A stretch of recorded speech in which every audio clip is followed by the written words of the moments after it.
né? Quem sabe está na hora da gente repensar um pouquinho tudo isso e dizer, olha, não é esse o caminho. O sexo casual é uma coisa que, em princípio, não teria nada de ruim em si, se ele não fosse gerador desse buraco, dessa sensação de insatisfação, de vazio, de falta de graça e de plenitude, porque não há nenhum problema intrínseco na questão.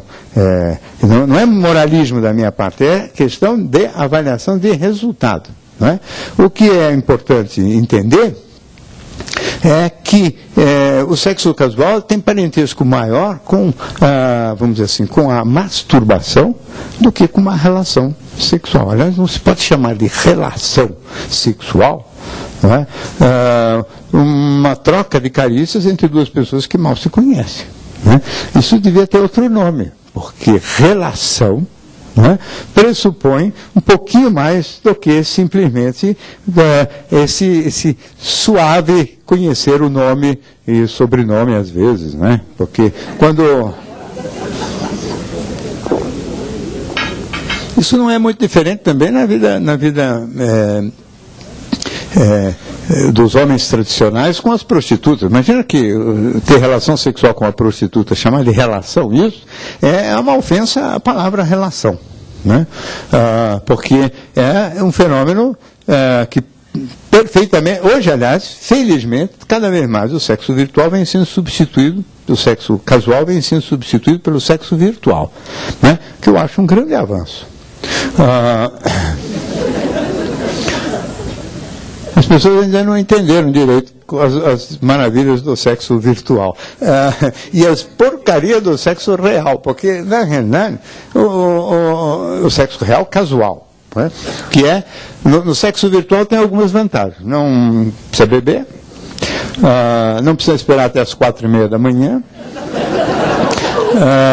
não tem problema de odores, não tem risco de contágio de doenças de espécie nenhuma, e quando termina a relação, não é? Talvez não dê aquela sensação de vazio, de incompletude tão grande, que faz com que as pessoas queiram, principalmente os homens, sumir dali o mais rápido possível. Não é? No caso, para sumir dali o mais rápido possível, é só, aí sim, apertar o botão e desligar a máquina. Então, evidentemente, há enorme tendência para a substituição do sexo casual pelo sexo virtual, eu acho que com vantagem. O outro, no sexo casual, assim como no sexo virtual, ele é só estímulo para um fenômeno de excitação. Não existe propriamente um fenômeno de interatividade, e sim um fenômeno apenas relacionado com, vamos dizer, o outro ser produtor ou produzir algum tipo de sensação agradável que nos permite ter uma estimulação da excitação interna, estimulação esta que é associada à manipulação, né, dos genitais, pode provocar uma resposta ejaculatória ou orgástica. Também é importante registrar sempre que o orgasmo feminino não é igual à ejaculação masculina. O orgasmo feminino deixa um resíduo, né, de excitação, de maneira que a sensação muitas vezes de solidão e de vazio para a mulher depois do sexo casual, ela ainda se acopla ao fato que nem mesmo saciada sexualmente ficou. Né? O que não espanta, portanto, que um enorme grupo de mulheres prefira não praticar o sexo casual puro, porque ele não é elemento de satisfação para valer. E apenas só para cumprir o que está na moda, muitas vezes as mulheres ou as moças tentam, 1, 2, 3, 4 vezes, acham isso totalmente sem graça, param de fazer. Né? E aí, às vezes elas se acham incompetentes, ou inadequadas, ou não modernas, caretonas, porque afinal de contas tinham que gostar disso aí. E realmente não tem que gostar. Não tem que gostar de nada. O sexo é fonte de prazer. A sensação de excitação tem que ser uma coisa na qual o indivíduo curte. O sexo tem que ser curtição das sensações íntimas. O sexo, volto a dizer, é um fenômeno pessoal, não é interpessoal. Até o momento, tudo que eu falei aqui, o sexo é fenômeno pessoal. O sexo pode ganhar interpessoalidade quando se acopla. Ou a agressividade, então no caso do sexo casual, existe uma certa interpessoalidade quando o indivíduo conquista a mulher, quer dizer, conquistei essa tonta. Né? Pelo menos tem um objeto externo, a conquistada. Né? Agora, a verdadeira interpessoalidade, ela se passa não na direção das relações do sexo com a agressividade, mas nas relações do sexo com o amor. Difíceis, porém aí sim, porque quem dá o tom da interpessoalidade é o fenômeno amoroso. Não é? E, portanto, quem gosta de coisa mais interpessoal de verdade, evidentemente tem que pensar na possibilidade de um tipo de relacionamento que não é preciso que seja o único grande amor da vida. Às vezes isso pode acontecer ao longo de 2, 3 dias, sabe? Encontros casuais, sim, mas não sexo casual. Encontros casuais de duas pessoas que mal se conhecem, que se encontram em alguma atividade profissional por 2 dias, 3 dias, ficam juntos esse tempo, e tem uma troca rica ali, que inclusive passa também pelo erótico. Mas isso acontece, deixa restos muito agradáveis, lembranças muito boas, e são experiências humanas de qualidade. É completamente diferente do que acontece bêbado às 4:30 da manhã. Não, completamente diferente, e é outro degrau. Apesar de serem histórias que não obrigatoriamente envolvem a vida inteira, e não obrigatoriamente casamento, noivados, casamentos, etc. Mas são histórias ricas de trocas, de gente que conversa, de gente que sabe as coisas um do outro, que achou engraçado o jeito de ser, de pensar, de falar do outro. Quer dizer, tem um pouco de interatividade efetiva acoplado ao fenômeno erótico.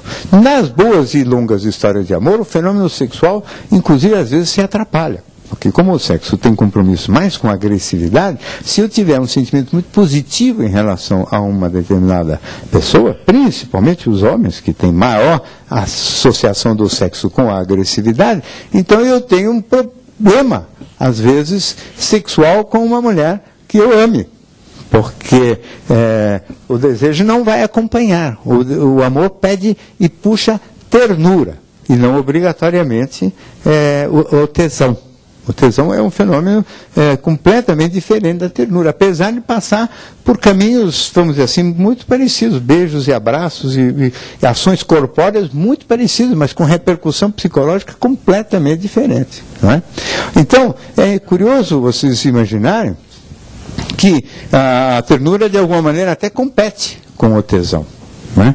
E que, portanto, se um casal que se ama tem um elemento de ternura muito forte, muito intenso, né? Se dão muito bem, um é realmente o melhor amigo do outro, eles são parceiros, etc., a ternura cresce a ponto de isso complicar um pouquinho o elemento erótico. Afora o fato de que o desejo, principalmente o desejo visual, não é? Ele se esgota com o passar do tempo mesmo. Né? À medida que você convive muito tempo com a mesma pessoa, aquele corpo feminino, isso é o desejo visual sempre do homem, aquele corpo feminino desnudo, ele deixa de ser uma surpresa para você, ele deixa de ser uma imagem que você só vê também em situações eróticas, você acaba tendo outras oportunidades para ver aquele corpo, e isto pode ir provocando, naturalmente, certos sensações não obrigatoriamente tão eróticas, e o aspecto físico, então, vai perdendo um pouquinho da sua relevância com o passar dos anos. Afora, naturalmente, o fato de que, com o passar dos anos, se o convívio se persistir ao longo de décadas, os anos nunca foram famosos por contribuir para que as pessoas fiquem mais jovens, mais lindas, mais magras, mais não sei o quê, só fica menos. Né? Então, evidentemente, 35 anos depois de casado, as pessoas estão 35 anos mais velhas. Né?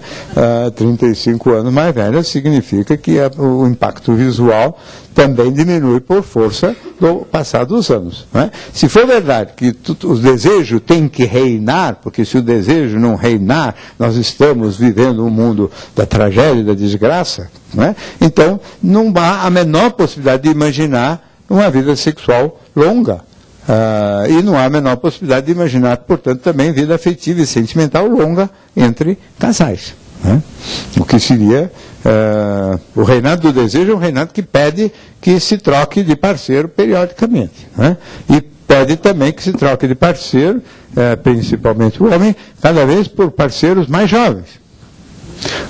E que é alguma coisa que tem mesmo acontecido, né, com frequência, e que eu acho que não tem menor cabimento, porque se você privilegia o elemento sexual, né, sobre o elemento sentimental, você tem que realmente ficar pensando como pensam tantos homens hoje, né, que aos 50, 60 anos, então tem que trocar suas esposas de 50, 60 anos de idade por meninas de 20 anos de idade, tudo de novo.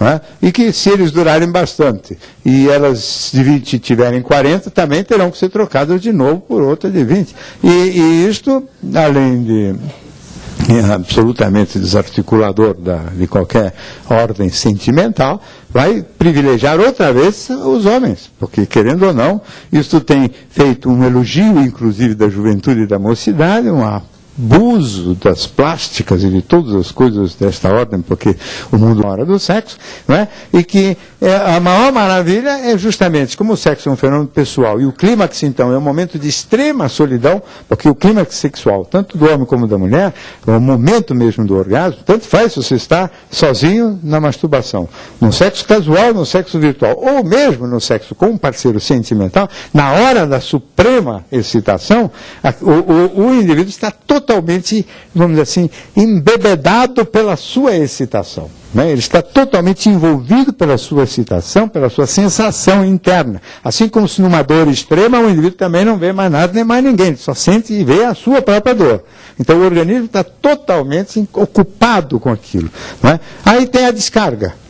Ejaculatória ou orgástica. Mesmo que a orgástica incompleta, diminui esse estado de solidão, vamos dizer assim. E por isso também, volto a dizer, que no sexo casual muitas pessoas se sentem frustradas e infelizes, porque a solidão depois é muito maior, porque o momento do clímax é um momento extremamente solitário.